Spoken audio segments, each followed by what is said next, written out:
الحمد لله نحمده ونستعينه ونستغفره ونؤمن به ونتوكل عليه ونعوذ بالله من شرور أنفسنا ومن سيئات أعمالنا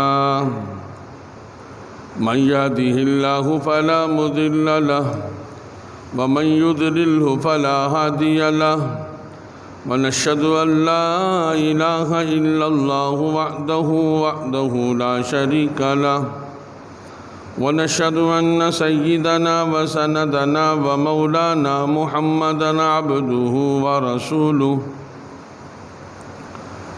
أما بعد فأعوذ بالله من الشيطان الرجيم بسم الله الرحمن الرحيم رب هب لي من الصالحين فبشرناه بغلام حليم فلما بلغ معه السعي قال يا بني إني أرى في المنام أني أذبحك فانظر ماذا ترى قال يا أبت افعل ما تؤمر ستجدني إن شاء الله من الصابرين فلما أسلما وتله للجبين وناديناه أن يا إبراهيم قد صدقت الرؤيا إنا كذلك نجزي المحسنين إن هذا لهو البلاء المبين وفديناه بذبح عظيم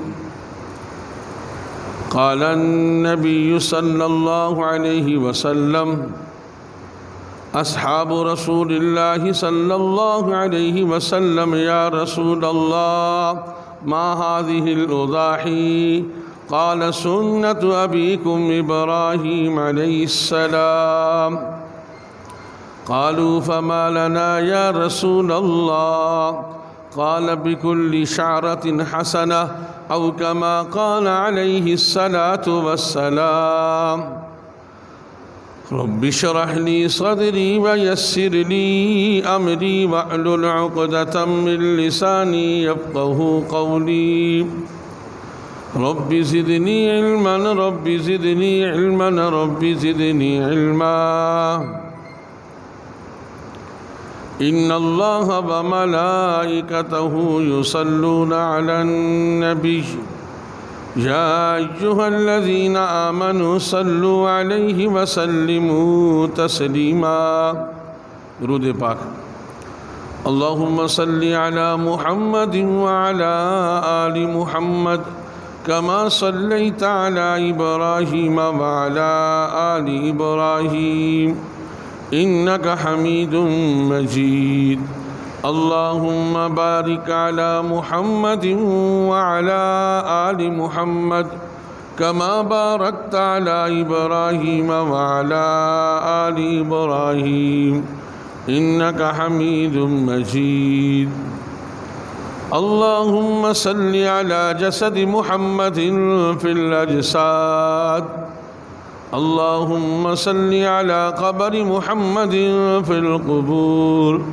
اللهم صل على روح محمد في الأرواح اللهم صل على محمد في أول كلامنا اللهم صل على محمد في أوسط كلامنا اللهم صل على محمد في آخر كلامنا سبحانك لا علم لنا إلا ما علمتنا إنك أنت العليم الحكيم سبحانك لا علم لنا إلا ما علمتنا إنك أنت العليم الحكيم صدق الله مولانا العظيم وصدق رسوله النبي الكريم ونحن على ذلك لمن الشاهدين والشاكرين والحمد لله رب العالمين میرے واجب الاحترام بزرگوں اور دوستوں اور معزز سامعین کرام، اللہ جل شانہ عم نوالہ کا احسان عظیم ہوا کہ اللہ تعالیٰ نے مجھے آپ کو احب البلاد الی اللہ مساجدہا میں جمع فرمایا، وابغض البلاد الی اللہ اسواقہا سے دور رکھا۔ یہ محض اللہ کا کرم ہوا، محض اللہ کا فضل ہوا۔ اس میں میرا آپ کا کوئی ذاتی کمال نہیں، کوئی ذاتی وجاہت نہیں، کوئی ذاتی بڑھوتری نہیں، بلکہ رب لم یزل کا فضل شامل حال ہوا۔ اس نے مجھے آپ کو توفیق بخشی، اور یہ توفیق اللہ سے مانگتے رہنا چاہیے۔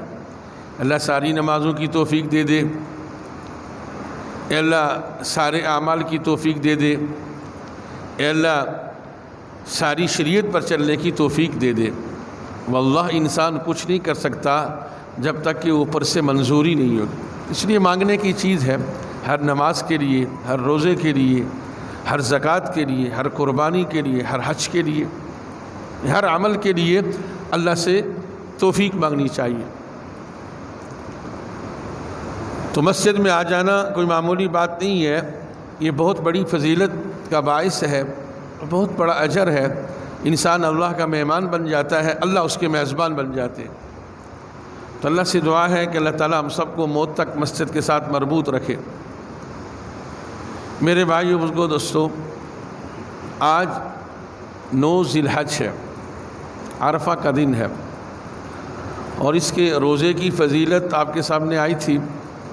1 سال پہلے 1 سال بعد کے گناہوں کا کفارہ بننے کا اللہ باعث بناتے ہیں، اور عشرہ ذی الحج کے سارے ہی روزوں کے متعلق فرمایا 1 سال کے روزے کے برابر ثواب ملتا ہے۔ اور پھر یہ بات بھی واضح ہو جائے، ویسے تو عرفہ کا دن جو حج کے اعتبار سے تھا وہ کل گزر چکا، لیکن ہر ملک کا عرفہ اپنے دن ہوتا ہے۔ جس ملک کی جو تاریخ 9 ہوگی وہ اس دن کا عرفہ ہوگا۔ یعنی اگر پاکستان، ہندوستان اور اسی طرح بنگلہ دیش والے عرفہ کے روزے کی فضیلت حاصل کرنا چاہیں گے تو یہ آج کا دن ہے۔ اور پھر میرے بھائیو بزرگو دوستو، یہ اسلامی مہینوں کا آخری مہینہ ہے، اور عشرہ ذی الحج بہت ساری خصوصیات کے ساتھ ایک خصوصیت یہ ہے کہ ہر صاحب نصاب قربانی کرتا ہے 10 ذی الحج کو، کل جو قربانی کا دن آنے والا ہے۔ تو اس اعتبار سے بڑی زبردست قسم کی فضیلتیں، خصوصیات اس مہینے کی جمع ہو جاتی ہے۔ بہرحال گزشتہ 2 جمعے سے آپ کے سامنے، بلکہ 3 جمعے سے ابراہیم علیہ السلام کے حالات، اور اسی طرح عشرہ ذی الحج کی فضیلت اور اس کی اہمیت آپ کے سامنے آئی۔ آج کے مختصر سے وقت کے اندر 2-4 باتیں عرض کرنے کی کوشش کروں گا۔ اللہ تعالیٰ مجھے حق اور سچ بیان کرنے کی توفیق نصیب فرمائے، اور پھر سارے سامعین کو اور پوری امت مسلمہ کو اس پر عمل کی توفیق نصیب فرمائے۔ رسول اللہ صلی اللہ علیہ وسلم کو اللہ جل شانہ نے سورہ کوثر میں بڑی تسلی دی۔ یعنی یہ قربانی کا ثبوت قرآن و حدیث سے ہے۔ من گڑت قصے کہانیاں، اپنے ذہن کی باتیں نقل کر کے شریعت کو مسخ کبھی نہیں کرنا چاہیے۔ یوں ہو جائے تو یوں ہو جائے، ایسا نہیں ہے۔ فرمایا انا اعطیناک الکوثر، کہ نبی جی علیہ السلام ہم نے آپ کو خیر کثیر عطا کیا، حوض کوثر عطا کیا، تو اس بڑی نعمت پر کیا کریں آپ؟ فصلی لربک وانحر، نماز پڑھیں، قربانی ادا کریں۔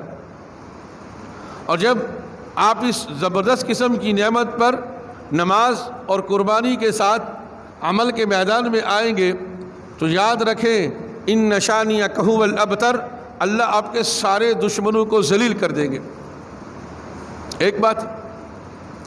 دوسری بات، ان صلاتی و نسکی و محیای و مماتی للہ، آپ کہہ دیجئے سے میری نماز، میرا روزہ، میری قربانی، میرا جینا، میرا مرنا سب اللہ کے لیے۔ قربانی قرب سے ہے۔ قربانی کیوں کرتے ہیں؟ تاکہ اللہ کا قرب حاصل ہو جائے۔ تاکہ اللہ کا قرب حاصل ہو جائے۔ میرے بھائیوں کو دوستوں، کس کس بات کو واضح کیا جائے اور نبی علیہ الصلوۃ والسلام کی کس کس برکت کو عیاں کیا جائے اور اس امت کی کس کس خصوصیت کو بیان کیا جائے۔ یہ قربانی کوئی نئی نہیں ہے، قربانی آدم علیہ الصلوۃ والسلام کے زمانے سے چلی آ رہی۔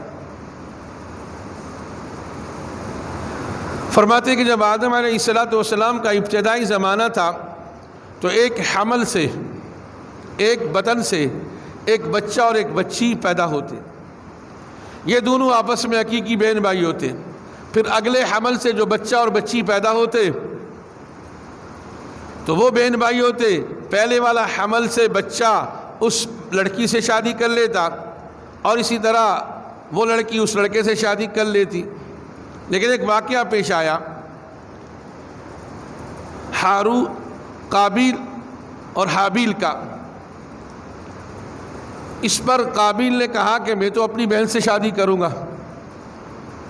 تو جب معاملہ آدم علیہ الصلوۃ والسلام کے پاس آیا تو فرمایا کہ دونوں اپنے اپنے جانور ذبح کریں اور پہاڑ پر جا کے رکھ دیں۔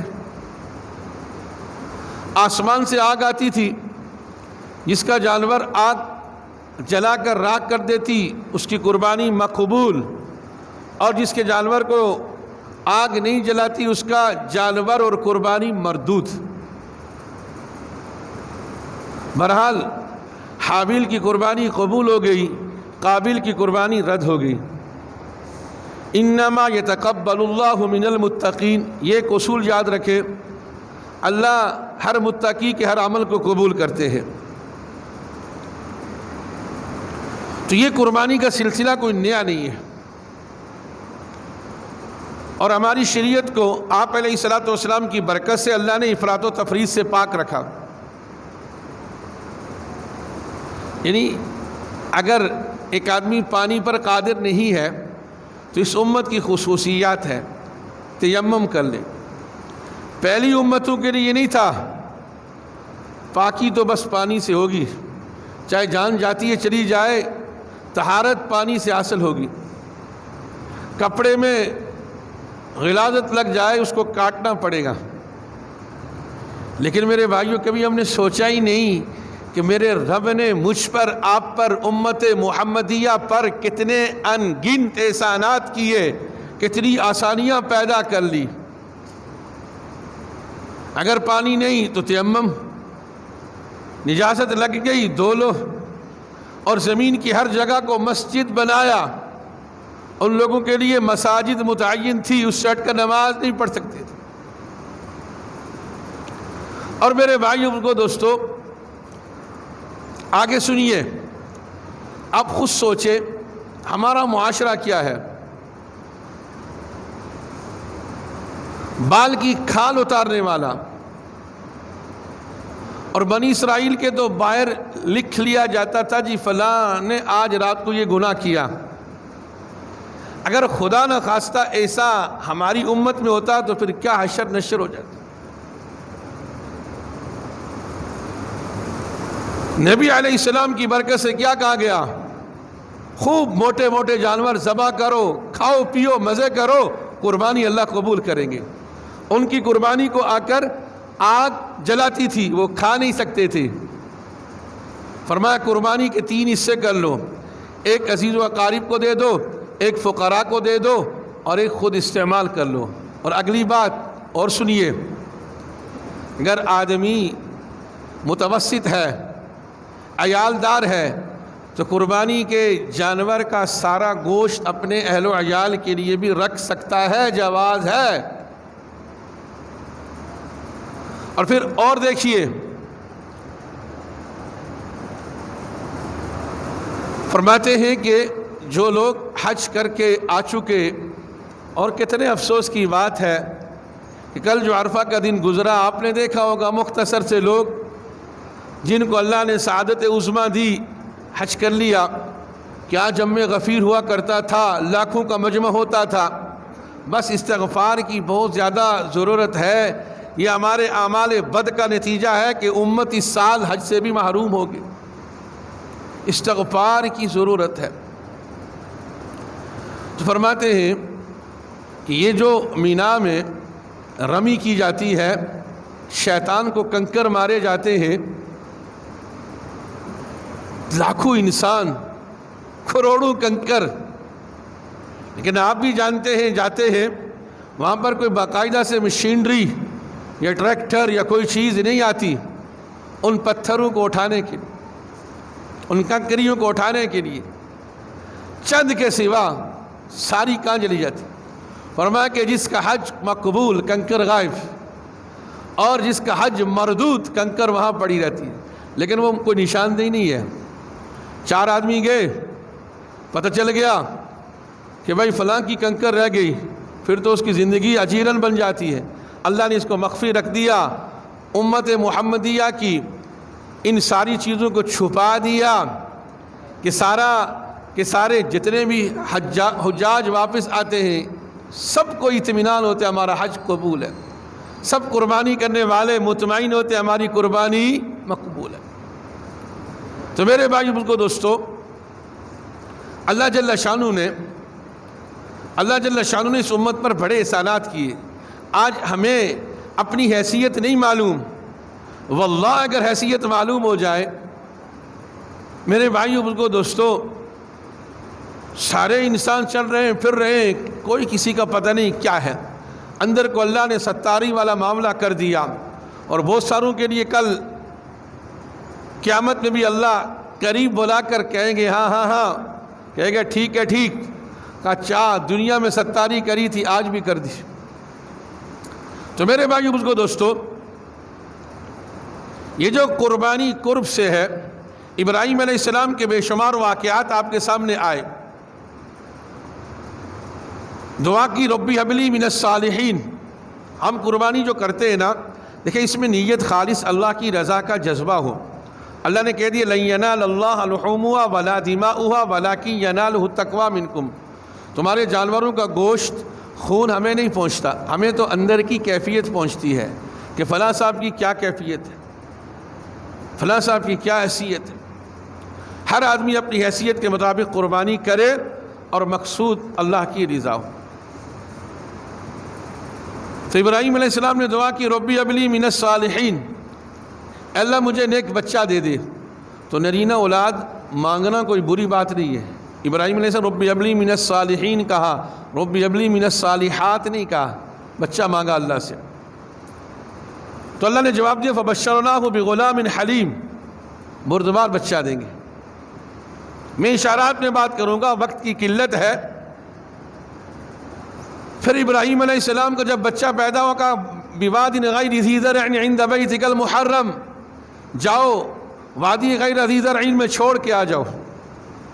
یہ ایک بیوی کا نام تھا حضرت سارہ، چچزاد بہن تھی، اور دوسری بیوی کا نام حضرت ہاجرہ، جو واپس جب آ رہے تھے بابل سے، تو جب ان کو وہ لونڈی کے طور پر ملی تو ان کو آزاد کر کے آپ نے اس سے نکاح کر لی، حضرت ہاجرہ رضی اللہ تعالیٰ عنہ۔ ان کے بطن سے اسماعیل علیہ السلام کی پیدائش ہوئی 80 سال کی عمر کے بعد۔ اب خود سوچے بچے تو سب کو پیارے ہوتے ہیں، لیکن 80 سال کے بعد جب بچہ پیدا ہو وہ کتنا پیارا ہوگا۔ اللہ کے حکم پر چھوڑ کے آگے چلتا رہا معاملہ۔ پھر فرمایا فلما بلغ معه السعي قال يا بني اني ارى في المنام اني اذبحك فانظر ماذا ترى۔ میرے بھائیوں، ایک تو یہ ہے کہ میں بیان کر دوں آپ سن لیں، میری زبان کی لذت، آپ کے کانوں کی لذت، لیکن اس واقعے کو بار بار سوچنا چاہیے، اس واقعے کو بار بار سوچنا چاہیے۔ سعی کہتے ہیں کہ بچہ جب دوڑنے چلنے پھرنے کے قابل ہو جائے۔ عام طور پر چھوٹے بچے باپ کے ساتھ انگلی پکڑ کے چلتے ہیں اور چلتے چلتے کبھی سے تھوڑی سی تیز دوڑ لگا لیتے ہیں، اور باپ اس منظر کو دیکھ کر خوش ہوتا ہے۔ اب ابراہیم علیہ السلام نے خواب دیکھا، 3 دن تک 100 اونٹ ذبح کرتے رہے، اور کہا جو سب سے محبوب چیز ہے اس کو ذبح کرو۔ تو فرمایا اس وقت روئے زمین پر میرے محبوب چیز صرف اسماعیل تھے۔ میرے بھائیو بزرگو دوستو، کیا منظر تھا، اور ابراہیم علیہ السلام کا اللہ کے نام پر کیا تعلق تھا۔ گزشتہ قصوں میں ساری باتیں آ چکی، سب کچھ قربان کر دیا، اللہ کے نام پر آنچ نہیں آنے دی، اور آج فرش والوں نے دیکھا، عرش والوں نے دیکھا کہ جب ابراہیم علیہ السلام کو بچہ ذبح کرنے کا حکم آیا، ماں سے کہا، یعنی اسماعیل علیہ السلام کی ماں سے کہا کہ بچے کو تیار کر لو، کہا کہ میں اپنے محبوب سے ملانے کے لیے لے کے جا رہا ہوں، رسی چھری ساتھ رکھ لی۔ اور میرے بھائیو کو دوستو دیکھیں، ابراہیم علیہ السلام نے قیامت تک کے آنے والے ہر باپ کو اپنی اولاد کی تربیت کا اسلوب بیان کر دیا۔ ہر وقت ڈنڈا، ہر وقت شور، ہر وقت گالی، ہر وقت مار پیٹ اولاد کو باغی بنا دیتی ہے۔ ویسے باپ خود تربیت یافتہ نہیں ہے، وہ اولاد کی کیا تربیت کرے گا؟ پہلے تو اہل اللہ کے پاس بیٹھ کر اپنی تربیت حاصل کرنی چاہیے۔ تو ابراہیم علیہ السلام نے تو کرنا تھا، بیٹے کو ذبح کرنا تھا۔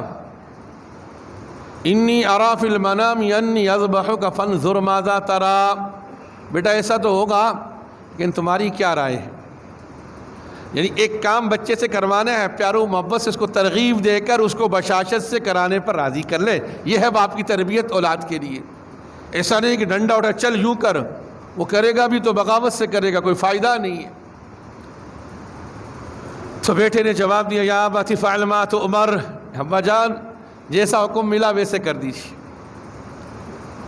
فرماتے ہیں کہ ابراہیم علیہ السلام اپنے بیٹے کو ذبح کرنے کے لیے تیار، اور بیٹا ذبح ہونے کے لیے تیار، اور کہا کہ آنکھوں پر پٹی باندھ لیں، میری آنکھوں پر بھی پٹی باندھ لیں، اور مجھے پیشانی کے بل لٹا دیں، کہیں رب کے حکم کو پورا کرنے میں باپ اور بیٹے کی محبت آڑے نہ آ جائے۔ میرے بھائیو بزرگو دوستو، ابراہیم علیہ السلام نے چھری کو تیز کیا۔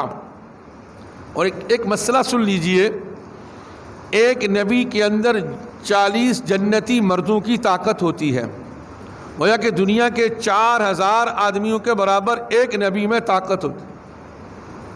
چھری کو تیز کیا، تیزی سے چھری کو چلانے کی کوشش کر رہے، اور بیٹے نے کیا کہا، یا ابت افعل ما تؤمر ستجدنی ان شاء اللہ من الصابرین، ابا جان آپ مجھے صبر کرنے والوں میں سے پائیں گے، اس میں میرا کوئی کمال نہیں ہوگا، میرا رب مجھے صبر دے گا، میں اللہ کے امر کو پورا کرنے کے لیے تیار ہوں۔ اور پھر میرے بھائیوں کو دوستو، ابراہیم علیہ السلام تیزی کے ساتھ چھری چلا رہے ہیں، زور سے چھری کو پتھر پہ مارا، پتھر ریزہ ریزہ ہو گیا۔ تو کہا چھری چلتی نہیں، اللہ نے چھری کو زبان دی، کہا اے خلیل تو کہتا ہے چل، جلیل کہتا ہے نہ چل، میں کس کی سنوں؟ میں نے تو جلیل کی سننی ہے، رب جلیل کی۔ اور پھر میرے بھائیوں کو دوستو، جب یہ زمین و آسمان والوں نے یہ منظر دیکھا کہ باپ ذبح کرنے کے لیے اللہ کے نام پر بیٹے کو تیار ہے، اور بیٹا اللہ کے نام پر ذبح ہونے کے لیے تیار ہے، اور آج 14ویں صدی کا مسلمان اپنے رسومات کو اللہ کے نام پر ختم کرنے کے لیے تیار نہیں ہے، شادی بیاہ غمی کن کن رسومات میں ہم نے دین کو جکڑ دیا، اور پھر دعائیں کرتے ہیں کہ ہماری دعائیں قبول نہیں ہوتی۔ میرے بھائیوں، ہم نے رب کو دکھایا کیا؟ تو ایک دم جبریل، میکائیل، بڑے بڑے فرشتوں نے کہا اللہ اکبر، اللہ اکبر۔ ابراہیم علیہ السلام نے جب دیکھا تو کہا کس میں فخر کرتے ہو؟ یہ فخر کی بات تو نہیں ہے، لا الہ الا اللہ واللہ اکبر، یہ تو اس کے نام پر میں کیا، میری اولاد کیا، ساری کائنات بھی قربان ہو جائے تو اس کے نام پر یہ چیز کوئی حیثیت نہیں رکھتی۔ اور ذبح ہونے والے نے اللہ اکبر وللہ الحمد، یہ مکالمہ ہے فرشتوں کا، ابراہیم علیہ السلام کا اور اسماعیل علیہ السلام کا۔ اللہ کو ان کی ادا یہ پسند آئی۔ قیامت تک کے آنے والے ہر مرد عورت کے لیے عرفہ کے دن، یعنی 9 ذی الحجہ کی فجر سے لے کر 13 کی عصر تک، فرمایا کہ نماز کے بعد بآواز بلند پڑھنا ہر مرد پر واجب ہے، عورتوں پر آہستگی کے ساتھ، لہذا اس تکبیر کا اہتمام گھر میں بھی کروائیں، جہاں پر عورتیں نماز پڑھتی ہیں وہاں پر اس کو لکھ کے لگا لیا جائے تاکہ بھول نہ جائے، یہ واجب ہے پڑھنا۔ تو میرے بھائیوں کو دوستو، ادھر ابراہیم علیہ السلام ذبح ہونے کے لیے، ذبح کرنے کے لیے، اور اسماعیل علیہ السلام ذبح ہونے کے لیے تیار، جس کو اللہ نے فرمایا فَلَمَّا أَسْلَمَا وَتَلَّهُ لِلْجَبِينِ، دونوں فرما برداری کے ساتھ اس کام کو کرنے کے لیے تیار ہو گئے، وَتَلَّهُ لِلْجَبِينِ، اور ان کو پیشانی کے بل لٹا دیا، پورا زور لگا لیا۔ میرے بھائیوں، میرا رب قربانی مانگتا ہے، ہم نے دین پر آج تک قربانی دی نہیں، قربانی کے متعلق سوچا نہیں، دور سے کہتے دین مشکل ہے، مشکل ہے، کوئی مشکل نہیں، لا یکلف اللہ نفسا الا وسعها، ایسا شریعت نے کوئی حکم لاگو ہی نہیں کیا جو انسان کی استعداد اور بس میں نہ ہو۔ ہم نے کبھی شریعت پر چلنے کا سوچا ہی نہیں، دور سے نعرے لگاتے ہیں مشکل مشکل مشکل، لیکن دین آسان ہے، آسان ہے، آسان ہے، اور دین کے چلنے میں راحت ہے، راحت ہے، سنت کے چلنے میں دل کا اطمینان ہے، دل کا اطمینان ہے۔ کاش کہ یہ بات ہمیں سمجھ آ جائے، اور اس اتنے بڑے واقعے کو سن کر ہمارا بھی دل کا یہ جذبہ بنے کہ اے اللہ، ہم اس واقعے کو سن چکے اور قربانی کے لیے جانور لا چکے، لیکن اے اللہ، آج سے ہم یہ اہتمام کریں گے کہ تیرے نام کے خلاف، تیرے حبیب کے خلاف کسی کی کوئی بات کی پرواہ نہیں کریں گے، تیرے نام کو، تیرے حبیب کے نام کو سب پہ مقدم رکھیں گے، شریعت پہ چلیں گے۔ میرے بھائیوں، کیا قربانی ہے آج اپنے نفس کے خلاف چلنا، شریعت کے مزاج کے مطابق چلنا۔ فرماتے ہیں کہ دھمبا لایا گیا جنت سے، اس پہ ابراہیم علیہ السلام نے چھری چلا لی، اور یہ قیامت تک کے لیے ہر ذی ثروت کے لیے کہہ دیا گیا کہ ابراہیم و اسماعیل کی ادا اللہ کو اتنی پسند آئی کہ قیامت تک کے آنے والے ہر ذی استعداد پر قربانی واجب ہے، لازم ہے۔ اور نبی علیہ السلام نے فرمایا من ساعتا من وجد ساعتا فلم یضحی، جو آدمی قربانی کے دنوں میں، قربانی کے دنوں میں قربانی کی استعداد رکھتا ہے، فلم یضحی، پھر قربانی نہیں کرتا، فلا یقربن مصلانا، وہ ہماری عیدگاہ میں نہ آئے۔ اس لیے میرے بھائیو بزرگو دوستو، یہ مہینہ قربانی کا ہے، قربانی پر آنا چاہیے اور نمود و نما سے اپنے آپ کو بچانا چاہیے۔ دیکھیں، میں پھر کہوں گا، ہم اپنے آپ کو پڑھا لکھا سمجھتے ہیں، یہ کوئی پڑھا لکھا نہیں ہونا اپنی زبان سے کہنے سے۔ پڑھا لکھا تو وہ ہوگا جو معاشرے کے رموز کو جانے گا، کسی مسلمان کو اذیت نہیں دے گا۔ میرے بھائیوں، قربانی کرنا واجب ہے، کسی مسلمان کو تکلیف دینا حرام ہے۔ ہم ان جانوروں کے ساتھ کیا کرتے ہیں، پورے محلوں کے اندر، گلی کوچوں کے اندر کیا ہم کوہرام مچا دیتے ہیں۔ میرے بھائیوں، یہ سوچنے کا مقام ہے، ایک واجب کے لیے بہت سارے حرام کا ارتکاب کر لیں، یہ کوئی عقل مندی نہیں ہے۔ لہذا جیسے قربانی کا جانور لانا ہماری ذمہ داری ہے، اس کی حفاظت بغیر کسی کو تکلیف دیے کرنا یہ ہماری ذمہ داری ہے۔ اور پھر میرے بھائیو بزرگو دوستو، یہ قربانی کے اعتبار سے میں نے بتلا دیا کہ 3 حصے کیے جائیں گوشت کے، ایک عزیز و اقارب کو، ایک فقراء کو، مساکین کو، اور ایک حصہ اپنے لیے رکھ لیجیے۔ اور پھر میرے بھائیو بزرگو دوستو، اللہ کے نام پر جو اللہ نے استعداد دی اس کے مطابق اپنی ذات سے قربانی کرنا سب سے پہلے، جس پر قربانی واجب ہے وہ اپنی ذات سے کرے۔ اسی طرح گھر میں عورتوں کے پاس زیورات ہوتے ہیں، یعنی 63,500 کی مالیت اگر کسی کے پاس ہے فی زمانہ، اس پر قربانی واجب ہے۔ اور قربانی کا ایک حصہ 10,000، 12,000، 15,000، 17,000، بکرا 20، 25، 30,000۔ تو لہذا جن جن پر قربانی لازم ہے ان کو قربانی کرنی چاہیے۔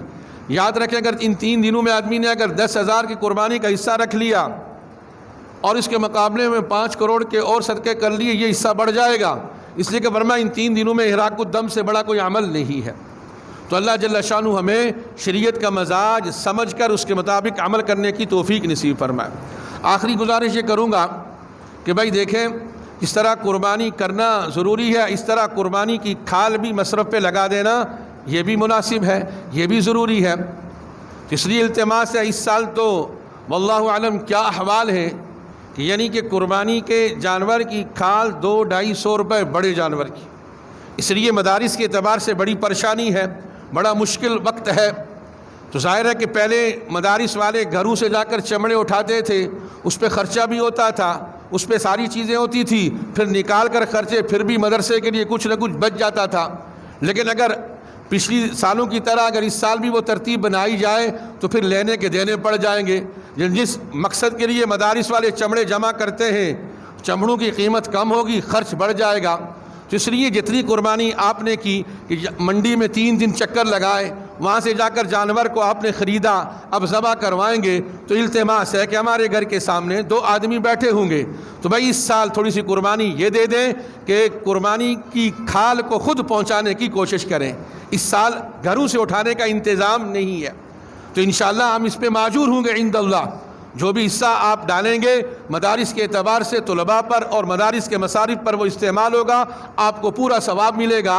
تو لہذا اس سال گھروں سے اٹھانے کی ترتیب نہیں ہے، لہذا مسجد کے سامنے وہاں پر آدمی بیٹھے ہوں گے، آئیں اپنی کھال رکھیں اور رسید لیں اور واپس ہو جائیں اور پورا کا پورا اجر پالیں۔ ایسا نہیں ہے کہ بھائی کوئی آئے گا نہیں تو ہم غیر مصرف میں اپنی قربانی کا کھال دے دیں۔ اور اس کی ایک صورت یہ بھی ہو سکتی ہے، اگر خود بیچ سکتے ہیں، بیچنے کے بعد وہ قیمت وہاں پر دے کر رسید حاصل کر لیں۔ اللہ جل شانہ ہم سب کو ان ساری باتوں پر عمل کی توفیق نصیب فرمائے۔ وآخر دعوانا ان الحمد للہ رب العالمین۔ ابھی اذان ہوگی، پھر اذان کے بعد سنتیں ادا کی جائیں گی۔